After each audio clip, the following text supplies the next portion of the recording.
hoje eu venho aqui para falar uma parte da história que eu não contei, que é a parte mais dolorosa para mim, por isso que eu não havia feito vídeo ainda, que é a parte do hospital, a parte da minha recuperação.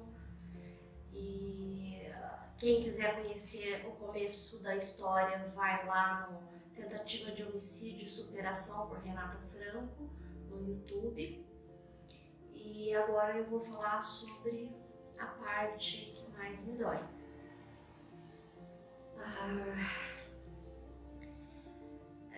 Quando eu cheguei no hospital, eu não sentia nada, não sabia que eu estava queimada, eu não tinha nem noção das queimaduras que eu tinha, eu sabia que eu estava mal, mas eu não sabia que eu estava queimada ou que qualquer coisa. De início, o Dr. Denis me operou para salvar a minha vida, né? E salvou. E depois eu fui para a UTI, porque eu não tinha condições de ser transferida para o hospital de queimados. E eu fiquei numa cama. Eu fiquei numa cama, deitada, sem mexer nada, só mexendo. Na verdade, no início eu não mexia nem o pescoço, porque eles achavam que eu fosse ficar tetraplégica. E aí, quando eu já mexi o pescoço, eu só mexia o pescoço, não mexia mais nada. Então as pessoas precisavam me alimentar, dar água pra mim, eu não fazia nada. E para operar esse ombro aqui, onde eu tenho uma placa em 13 pinos, depois que eu estava na UTI ainda demorou 10 dias. Continuei, voltei pra cama, eu tinha um tiro no pé, que estava sozinho de tanto tempo que eu fiquei. E aí assim, eu não vou ficar falando muito, eu vou falar assim das partes que, algumas que me deixaram feliz e algumas que me doeram muito.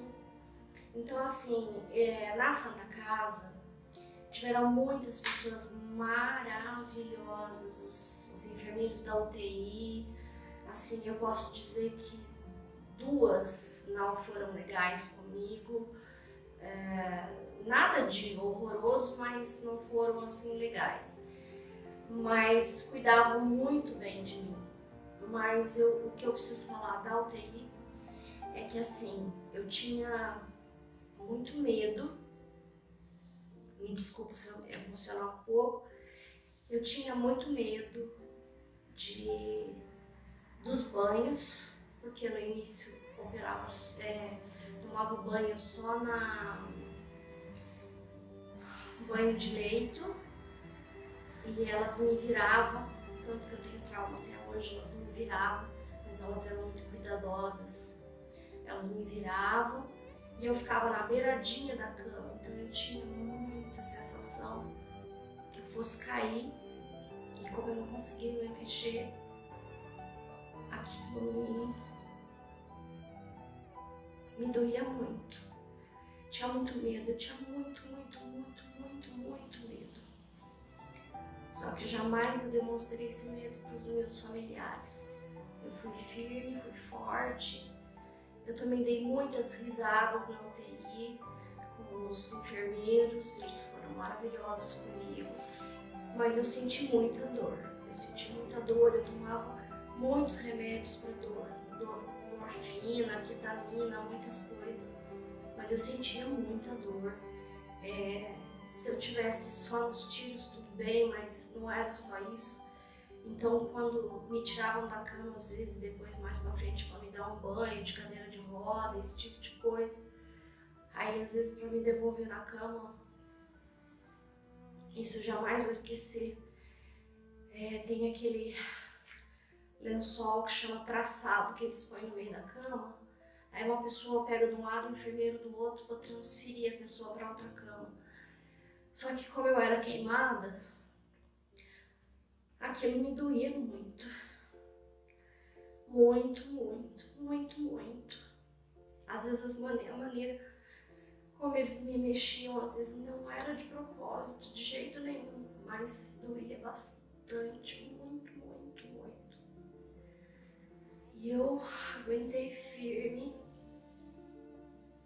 nunca chorei na frente dos meus pais, embora às vezes eu tinha vontade, tivesse vontade.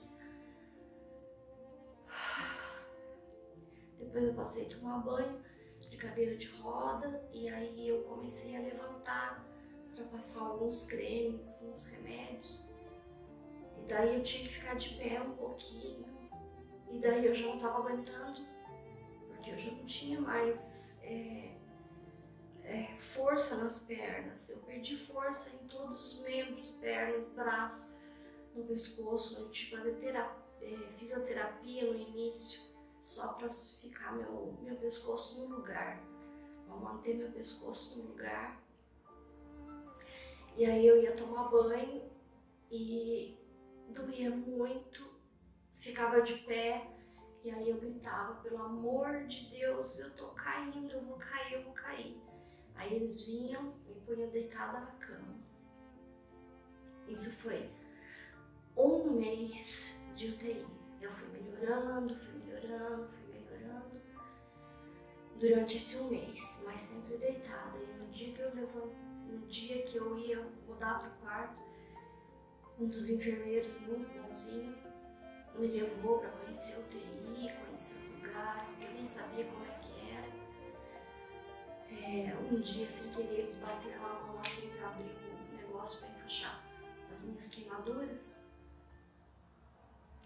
Eu berrei tão alto, eu fiquei tão apavorada. Depois de passear pela UTI, voltei, tinha muito medo de descer para baixo, eu já estava acostumada na UTI, mas desci e fui para um quarto que eu não gostei nem um pouco. Logo fui transferida para um bem melhor e eu achei que meu sofrimento fosse melhorar, mas não melhorou. Na verdade, assim, de certa forma ele piorou, porque foi tirada a sonda, então eu já não estava comendo mais, já fazia algum tempo e eu não tinha vontade de comer. Meu pai encheu a geladeira de tudo que eu gostava de tomar, porque eu não tinha restrição de comida nem de bebida. Meu pai às vezes perguntava, filha, você não quer um pouco de iogurte, um pouco de água? Eu falava, não quero. Mas é porque eu tinha medo de levantar. Tinha que vir 2 enfermeiras. E eu também não gostava de ficar incomodando. Vinha 2 enfermeiras, 2 me pegavam pelo braço e uma pela perna para poder me levantar. Enquanto uma me levava ao banheiro, eu não conseguia me higienizar sozinha também. Enquanto uma me levava no banheiro, a outra trocava toda a cama, que ficava toda cheia de pomada e ensanguentada. Então, eu não gostava. Eu não queria beber água. Hoje eu tomo muita água. Mas eu não gostava de tomar água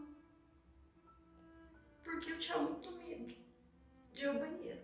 Na hora que eu ia voltar pra cama pra deitar, tinha que passar a pomada de novo. Eu sentia muita dor. E pra deitar era muito difícil. Houve uma noite em que o colchão de ar furou e eu fiquei desesperada. Eu não tinha... Meu pai não tinha como comprar outro porque eu não achava lugar. E o pessoal do hospital procurou até que achou um lá que ia aguentar um tempo. E elas ficavam uma noite inteira indo lá para ver, e eu praticamente não dormia à noite. Uma coisa que Deus me abençoou foi que desde o início e até hoje uma coisa que eu tenho bom é meu horário de sono. Mas, então assim, aí tinha uma enfermeira lá que quando ela chegava, às vezes eu fechava os olhos e fingia que estava dormindo, porque eu não queria que ela cuidasse de mim. Ela era muito estúpida, ela era, eu acho que, bipolar. E ela fez muitas coisas assim, onde meu pai pediu para ela lá no quarto ajudar outra enfermeira. E ela chegou lá, só faltava chutar a cama e eu pedi desculpa, sendo que ela tava de fofoca no telefone lá fora. E eu lá dentro do quarto esperando, não aguentava ficar muito tempo de pé. Eu sei que assim, tiveram outras enfermeiras que me davam banho. Teve uma enfermeira que foi um anjo na minha vida. Ela era muito, muito, muito humana. Ela que descobriu que eu tava com, vocês vão ver a foto depois, com um buraco desse tamanho na cabeça, sendo que o cirurgião plástico, eu cheguei a falar pra ele e ele ficava só mandando passar remédio nas minhas costas. E na minha cabeça ele falava isso aí, sara junto. E aí ela foi me dar um banho, essa enfermeira, e ela falou assim, tem alguma coisa errada, porque eu vi um chumaço de cabelo na mão dela. E daí ela pegou e falou, pode cortar? Eu falei, claro. E eu na inocência falei, claro, depois nasce. E ela cortou. Daí quando ela cortou, ela teve que cortar o resto. Ficou um buraco desse tamanho, vermelho, na carne viva. E aí minha mãe já começou a gritar, ficou apavorada. E daí foi que o Dr. Eufânio, excelente, na época que ele era da Unimed, conseguiu me transferir para Londrina. E eu fui. Chegando lá, eu fiquei 6h30 esperando um quarto, toda queimada. No final já estava passando o efeito da morfina. Eu já estava com fome. Era de madrugada, meus pais lá, até que arrumaram um quarto que eu também não gostei, porque eu sentia muito calor na época, por causa das queimaduras. E eu fui pra lá pra tratar as queimaduras. E aí nessa noite, minha mãe teve que voltar e eu fiquei sozinha. E aí lá tava a enfermeira-chefe, que era uma pessoa maravilhosa. E teve uma outra enfermeira, que a minha cabeça tava toda enfaixada. E ela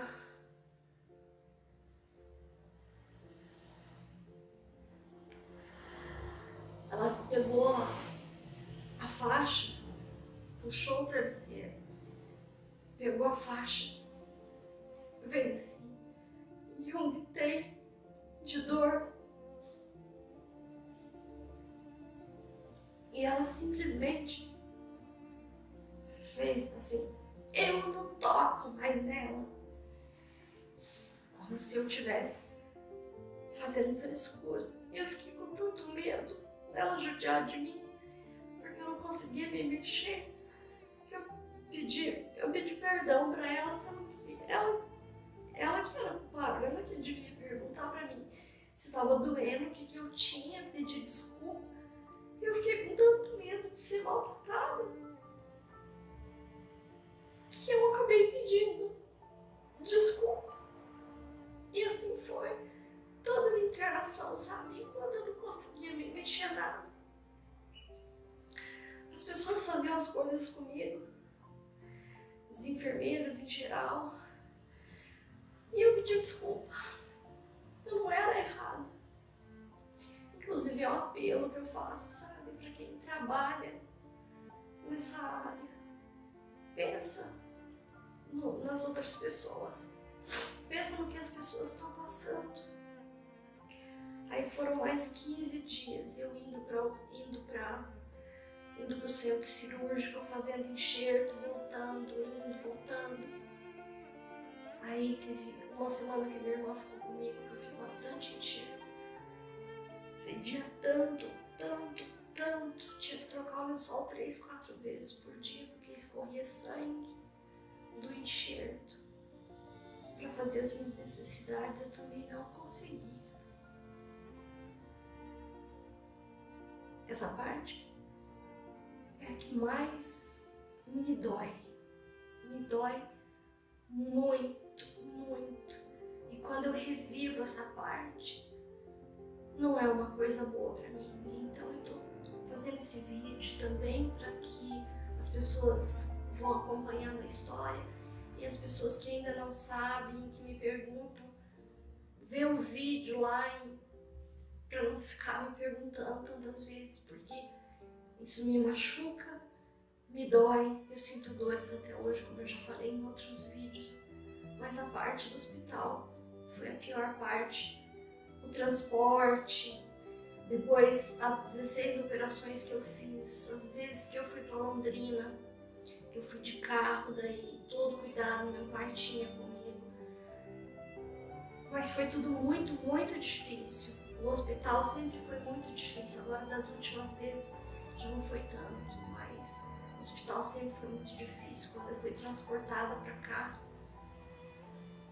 eu senti muita dor, porque a ambulância ela não encaixa direito. Então, às vezes, quando ele precisa frear, me machucava e doía. E eu tinha tomado morfina. Depois, a volta também para casa, que eu tive, eu não conseguia me alimentar, meus pais que me alimentavam, tinha um colchão uma casquinha de ovo que eu ficava na minha casa. Tive que ficar mais 2 meses de bruço. Eu não podia deitar de costas, porque o enxerto tinha que grudar. Graças ao meu bom Deus, grudou tudo certinho. Aí eu levantava só para comer, os meus pais me ajudando. E quando eu voltei de Londrina, tinha uma enfermeira muito legal que vinha fazer meus curativos. Então eu tinha que levantar sempre no mesmo horário. Minha mãe me dava banho, tadinha. Minha mãe me dava banho com 72 anos. Ela me dava banho, secava meu cabelo, porque eu virei um bebê. Eu não conseguia fazer nada, eu não conseguia levantar o braço, eu não conseguia pôr roupa, mesmo porque eu não podia pôr roupa. Ela me dava banho, daí ela me secava o meu cabelo, e daí a enfermeira chegava e fazia meus curativos. E para finalizar, foi horrível. E depois que eu voltei de Londrina, o doutor Itamar falou no dia que podia tirar os pontos. Eu tava deitada na cama. Foi muito doloroso.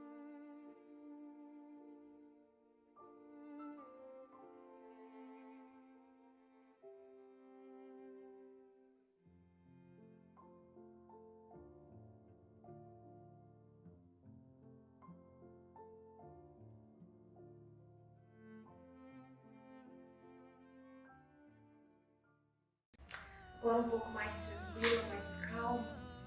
A mensagem que eu vim passar para vocês não vai fazer drama, nada disso. A mensagem que eu vim passar para vocês, quem tem câncer,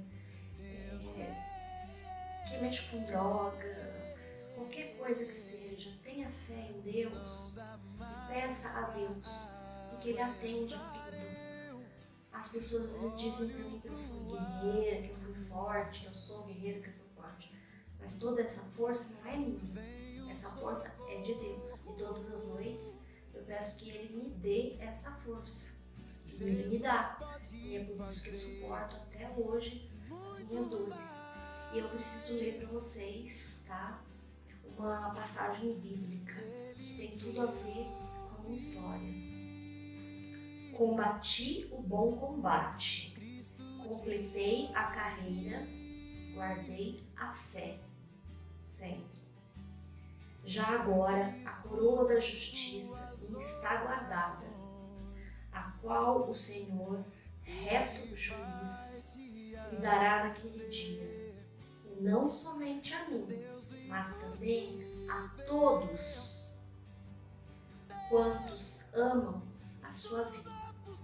Vamos esperar a vinda de Jesus, vamos crer e vamos pensar que as dores passam. O importante não é o agora, é o depois.